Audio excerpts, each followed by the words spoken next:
Meni bar jokta aylantirip keldi, Majiga boramın dafa dep şöyle ketkenine. Birevi jamanlık kıla turgan bala emes. Mescitke kelip namazını okup qaytıp ketip yürgen bala.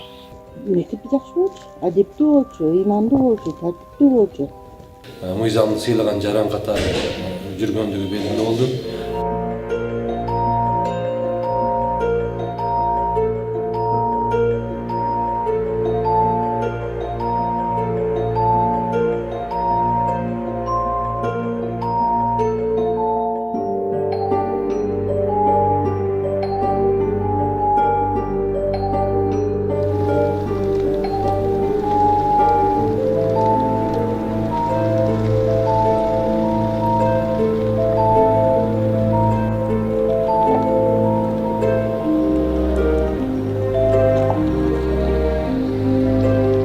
Beş vakit namaz okuydular çınlar.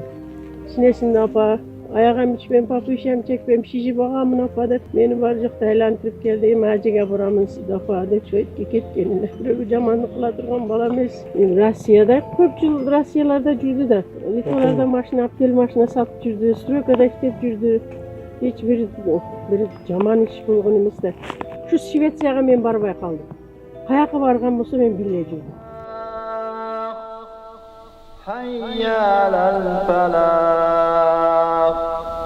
الله أكبر الله أكبر لا إله إلا الله. Dini sabattуулугу эми бул Татарстанда ошол жактарда кичине талим алыптыр. Бул жерде да талим алган. Жакшы эле да биздин билишибиз боюнча тартышуу болгон эмес. Ошо эл катары келип, мечитке келип, намазын окуп, кайтып кетип жүргөн бала.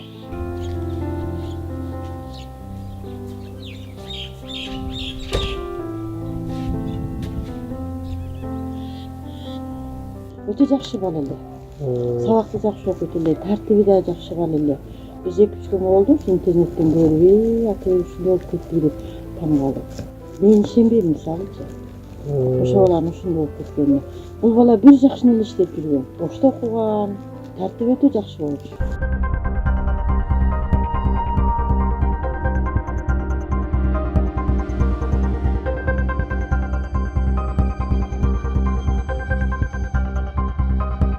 Маалыматты сиздер деле биз дагы маалымат каражаттар аркылуу гана билдик. Биз текшерип көргөндө бардык жагынан эч кандай диний экстремисттик ишмердүүлүккө эч качан алектен тартылган эмес болуп чыкты. Мыйзамды сыйлаган жаран катары жүргөндүгү белгилүү болду.